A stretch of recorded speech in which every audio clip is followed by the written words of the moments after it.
vamos a hablar del BIS, el banco de los bancos, el banco central de los bancos centrales. Es decir, está compuesto por todos los bancos centrales del mundo. Imagínense el poder de este banco, que por supuesto no es para privados. Y nació luego del Tratado de Versalles. En realidad fue como una excusa porque era para administrar los bienes que tenía que pagar Alemania, producto de ese tratado, pero ahí quedó. Ahí está todavía. Así que vamos a ver en este video qué es lo que hace, cómo está compuesto y, bueno, qué es en realidad el BIS.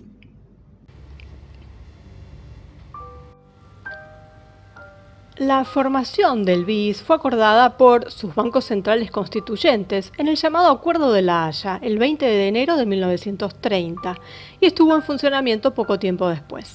Según el acuerdo, los representantes debidamente autorizados de los gobiernos de Alemania, Bélgica, Francia, Reino Unido e Irlanda del Norte, Italia y Japón, por una parte, y los representantes debidamente autorizados del gobierno de la Confederación Suiza de la otra parte, reunidos en la Confederación de La Haya en el mes de enero de 1930, acordaron lo siguiente.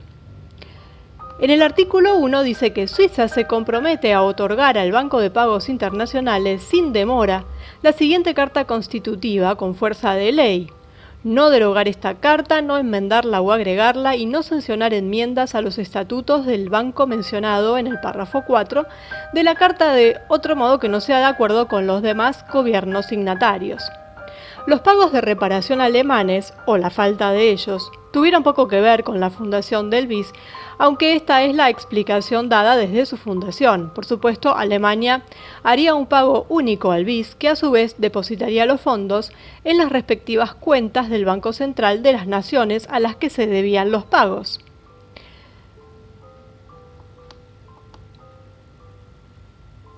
El dinero y el oro se barajaron, pero la cantidad neta que Alemania realmente pagó fue muy pequeña en comparación con lo que debía. Sin embargo, los documentos fundacionales originales del BIS tienen poco que decir sobre Alemania y podemos mirar directamente al BIS para ver su propósito original. Los objetivos del banco son promover la cooperación de los bancos centrales y proporcionar facilidades adicionales para las operaciones internacionales y actuar como fideicomisario o agente en relación con los acuerdos financieros internacionales que les sean encomendados en virtud de acuerdos con las partes interesadas.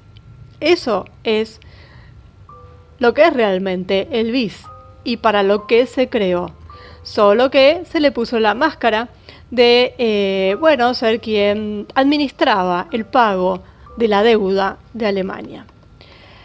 Prácticamente todas las referencias impresas al BIS, incluidos sus propios documentos, se refieren sistemáticamente a él como el Banco Central del Banco Central. Entonces el BIS fue establecido por una carta internacional y tenía su sede en Basilea. El BIS se fundó en 1930 durante una época muy convulsa en la historia, ¿cierto? Conocimiento de esa historia es fundamental para comprender por qué se creó el BIS y en beneficio de quién. Hay tres figuras que juegan un papel destacado en la fundación del BIS: Charles Dawes, Owen Young y Hjalmar Schacht de Alemania.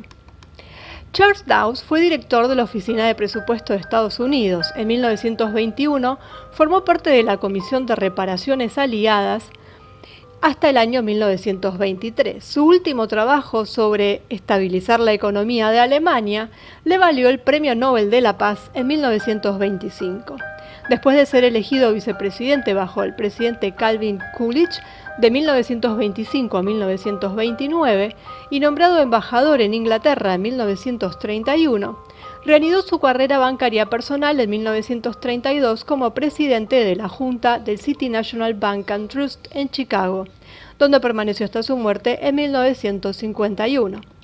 Owen Young fue un industrial estadounidense. Fundó Radio Corporation of America en 1919 y fue su presidente hasta 1933.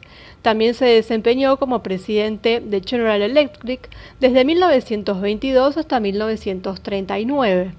En 1932, Young buscó la nominación presidencial demócrata, pero perdió ante Franklin Delano Roosevelt. A raíz de la Primera Guerra Mundial y el inminente colapso de la economía y la estructura políticas alemanas, se necesitaba un plan para rescatar y restaurar Alemania que también aislaría a otras economías de Europa de verse afectadas negativamente. El Tratado de Versalles de 1919, que puso fin oficialmente a la Primera Guerra Mundial, había impuesto una carga de reparaciones muy pesada a Alemania, que requería un calendario de pagos de 132.000 millones de marcos oro por año. La mayoría de los historiadores están de acuerdo en que la agitación económica causada en Alemania por el Tratado de Versalles finalmente condujo al ascenso al poder de Hitler. En 1924, los aliados nombraron un comité de banqueros internacionales, dirigido por Charles Dawes y acompañado por el agente de JP Morgan, Owen Young, para desarrollar un plan para volver a encarrilar los pagos de las reparaciones. El historiador Carol Quigley señaló que el Plan Dawes era en gran parte una producción de JP Morgan. El plan requería que se arreglaran 800 millones de dólares en préstamos externos para Alemania con el fin de reconstruir su economía. En 1924, Dawes fue presidente del Comité Aliado de Expertos, de ahí el Plan Dawes. Owen Young lo reemplazó como presidente en 1929 con el apoyo directo de JP Morgan. El Plan Young de 1928 le dio más fuerza al Plan Dawes, que muchos vieron como una estrategia para subvertir prácticamente todos los activos alemanes para respaldar una enorme hipoteca de los banqueros de Estados Unidos. Ni Dawes ni Young representaban nada más que intereses bancarios. Después de todo, los gobiernos libraron la Primera Guerra Mundial utilizando dinero prestado, hecho posible por la comunidad bancaria internacional. Entonces los bancos tenían un gran interés en que estos préstamos fueran reembolsados. En 1924, el presidente del Reichsbank, el Banco Central de Alemania en ese momento, era Hjalmar Sachs. Ya había tenido un papel destacado en la creación del Plan Dawes, junto con el industrial alemán Fritz Thyssen y otros destacados banqueros e industriales alemanes.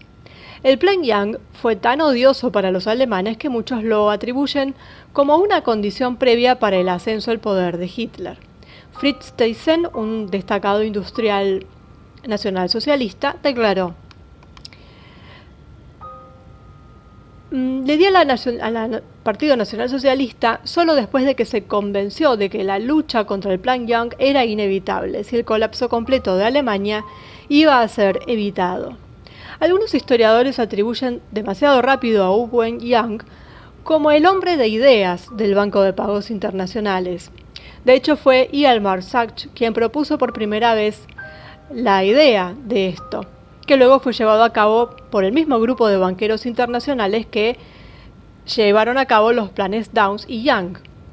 No es necesario sacar conclusiones precipitadas en cuanto a la intención de estos banqueros de élite. Por lo que, nos vamos a remitir a la visión del historiador Carol Quigley. Y él dice: el poder del capitalismo financiero tenía otro plan de gran alcance, nada menos que crear un sistema mundial de control financiero en manos privadas, capaz de dominar el sistema político de cada país y la economía del mundo en su conjunto. Este sistema debía ser controlado de manera feudal por los bancos centrales del mundo actuando en concierto, mediante acuerdos secretos a los que se llegaba en frecuentes reuniones y conferencias. La cúspide del sistema sería el Banco de Pagos Internacionales en Basilea, Suiza, un banco privado controlado por los bancos centrales del mundo, que a su vez eran corporaciones privadas.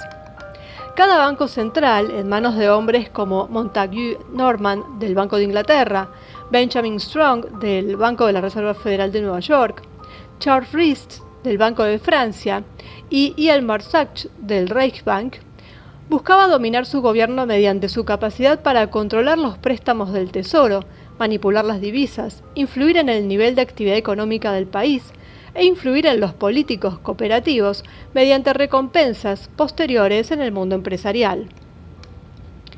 Según James Baker, autor de BIS, The Bank for International Settlements Evolution and Evaluation, el BIS se formó con financiación de los bancos centrales de 6 países: Bélgica, Francia, Alemania, Italia, Japón y Reino Unido.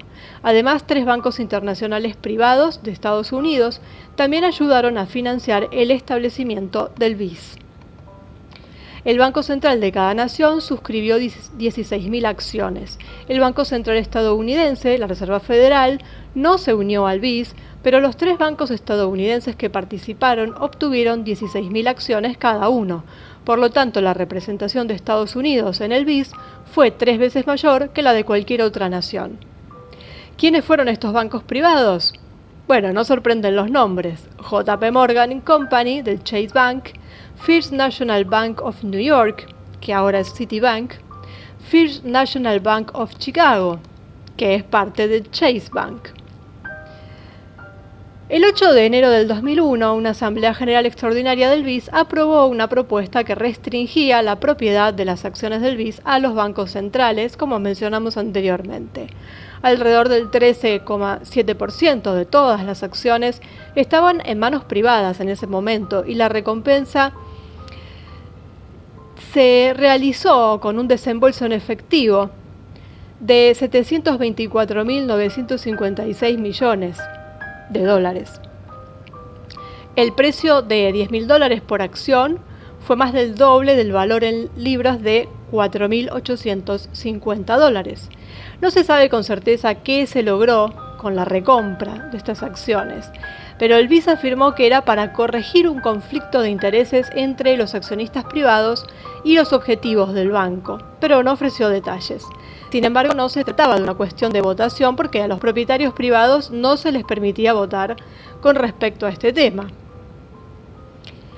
No es sorprendente que el BIS, sus oficinas, empleados, directores y miembros compartan una inmunidad increíble frente a prácticamente todas las regulaciones, el escrutinio y la responsabilidad. En 1931, los banqueros centrales y sus electores estaban hartos de la intromisión del gobierno en los asuntos financieros mundiales. Los políticos eran vistos, sobre todo, con desprecio, a menos que fuera uno de los suyos quien fuera el político.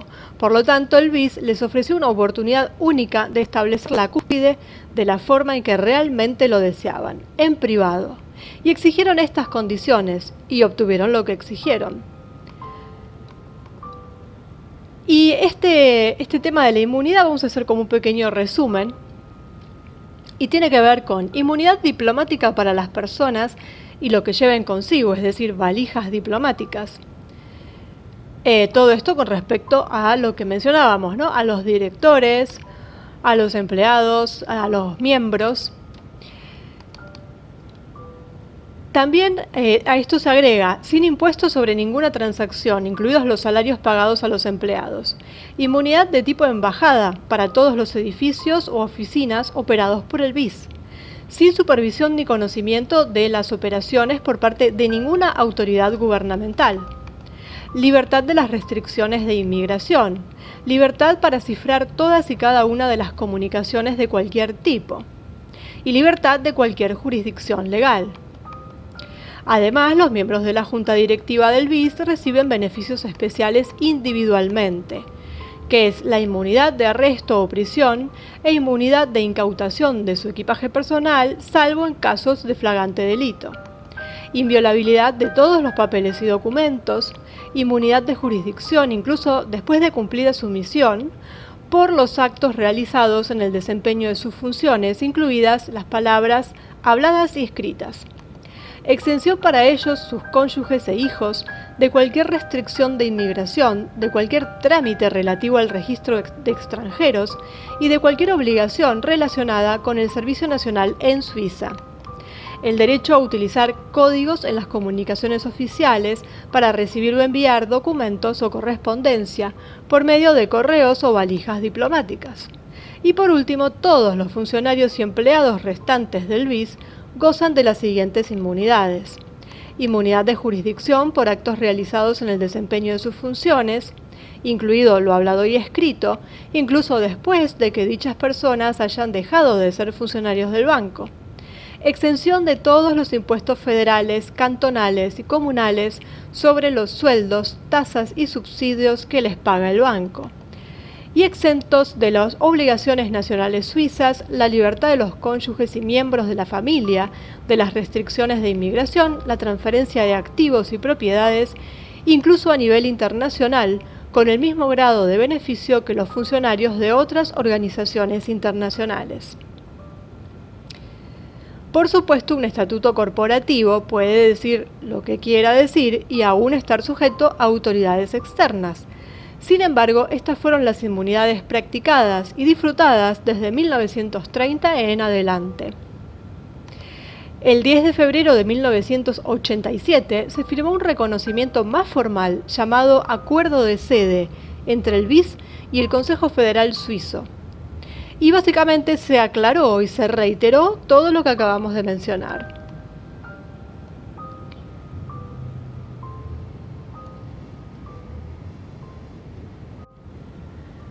Como podemos ver, el BIS, sus directores y empleados pasados y presentes pueden hacer prácticamente cualquier cosa y todo lo que quieran, con total secreto, inmunidad y sin que nadie mire por encima de sus hombros. Es realmente el sueño del banquero hecho realidad. Y allanó la autopista internacional para el desenfrenado globalismo financiero que vemos hoy en día. Actuando como Banco Central, el BIS tiene amplios poderes para hacer cualquier cosa por su propia cuenta o por la cuenta de sus bancos centrales miembros. Es como un poder notarial bidireccional. Cualquier parte puede actuar como representante de cualquier otra parte. El artículo 21 de los estatutos originales del BIS define las operaciones diarias y dice: compra y venta de monedas de oro o lingotes por cuenta propia o por cuenta de los bancos centrales. Tener oro por cuenta propia bajo reserva en los bancos centrales. Aceptar la supervisión del oro por cuenta de los bancos centrales. Hacer anticipos o tomar préstamos de bancos centrales contra oro, letras de cambio y otras obligaciones a corto plazo de liquidez principal u otros valores aprobados. Descuento, redescuento, compra o venta con o sin su endoso, letras de cambio, cheques y otras obligaciones a corto plazo de liquidez principal. Compra y venta de divisas por cuenta propia o por cuenta de los bancos centrales. Compra y venta de valores negociables distintos de acciones por cuenta propia o por cuenta de los bancos centrales. Descuento para las letras de los bancos centrales extraídas de su cartera y redescuento con las letras de los bancos centrales extraídas de su propia cartera. Abrir y mantener cuentas corrientes o de depósito en bancos centrales. Aceptar depósitos de bancos centrales en cuenta corriente o de depósito. Aceptar depósitos en relación con acuerdos fiduciarios que puedan celebrarse entre el BIS y los gobiernos en relación con acuerdos internacionales. Aceptar aquellos otros depósitos que, como en opinión del directorio del BIS, entren dentro del alcance de las funciones del BIS. También puede actuar como agente o corresponsal de cualquier banco central, concertar con cualquier banco central para que este último actúe como su agente o corresponsal, celebrar acuerdos para actuar como fideicomisario o agente en relación con acuerdos internacionales, siempre que dichos acuerdos no invadan las obligaciones del BIS hacia terceros.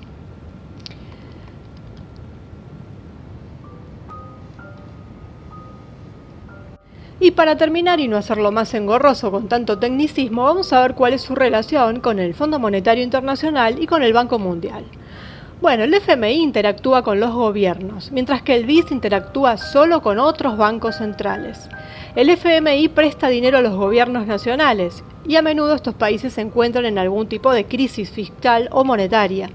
Además, el FMI recauda dinero al recibir contribuciones de cuotas de sus 184 países miembros. Aunque los países miembros pueden pedir prestado dinero para hacer sus contribuciones de cuotas, en realidad es todo dinero de los contribuyentes. El Banco Mundial también presta dinero y tiene 184 países miembros. Dentro del Banco Mundial hay dos entidades separadas: el Banco Internacional de Reconstrucción y Fomento y la Asociación Internacional de Fomento. El primero se centra en los países pobres de ingresos medios y solventes, mientras que el segundo se centra en las naciones más pobres. Al financiarse, el Banco Mundial toma dinero prestado mediante préstamos directos de los bancos y emisiones de bonos flotantes y luego presta este dinero a través de sus dos áreas a los países con problemas. El BIS, como banco central de los demás bancos centrales, facilita el movimiento de dinero. son bien conocidos por emitir préstamos puente a los bancos centrales en países donde el dinero del FMI o del Banco Mundial está comprometido, pero aún no se ha entregado. Estos préstamos puente son reembolsados por los respectivos gobiernos cuando reciben los fondos prometidos por el FMI o el Banco Mundial. El FMI es el as en la manga del BIS cuando golpea la crisis monetaria. La crisis cambiaria de Brasil en 1998 fue causada por la incapacidad del país para pagar un interés acumulado excesivo sobre los préstamos hechos durante un periodo prolongado. Esos préstamos fueron otorgados por bancos como Citigroup, JP Morgan Chase y Fleet Boston y podían perder una gran cantidad de dinero. El FMI, junto con el Banco Mundial y Estados Unidos, rescató a Brasil con un paquete de 41.000 millones de dólares que salvó a Brasil, su moneda, y no por casualidad, ciertos bancos privados.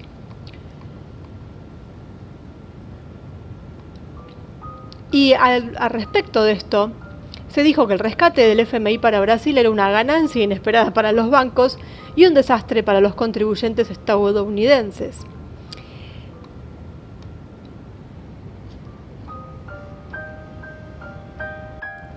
Así que podemos suponer que existe un círculo financiero en el que el Banco Mundial ayuda a las naciones a endeudarse. Luego, cuando estos países no pueden pagar sus préstamos masivos, el FMI los rescata con el dinero de los contribuyentes. Y en el medio está el BIS, cobrando tarifas, como el dinero viaja de un lado para otro, como la marea del océano, mientras asegura a todos que todo está bien. Ese es el modus operandi, en donde todos los gobiernos entran. Entonces, para terminar, porque hay todo un tema también con la canasta de monedas, pero bueno, para terminar podemos usar la frase que usan en cierto documental, que dice, sigue el dinero, sigue el poder. Y entonces, podemos decir que el BIS es el banco central de todos los principales bancos centrales del mundo. Es propiedad privada de los propios bancos centrales, la mayoría de los cuales también son privados. Fue fundada en circunstancias cuestionables por personas cuestionables. No rinde cuentas a nadie, especialmente a los organismos gubernamentales. Opera en completo secreto y es inviolable. El movimiento de dinero se oscurece y se oculta cuando se enruta a través del BIS. El BIS tiene como objetivo bloques de divisas regionales y en última instancia una moneda global. Y ha tenido un gran éxito en la construcción del nuevo orden económico internacional, junto con sus iniciativas concomitantes sobre la gobernanza global. En cuanto a seguir el poder, podemos decir que aquella frase, ¿no? Quien tiene el dinero, tiene el poder. Entonces, estamos hablando de nuevo orden económico mundial, ¿no?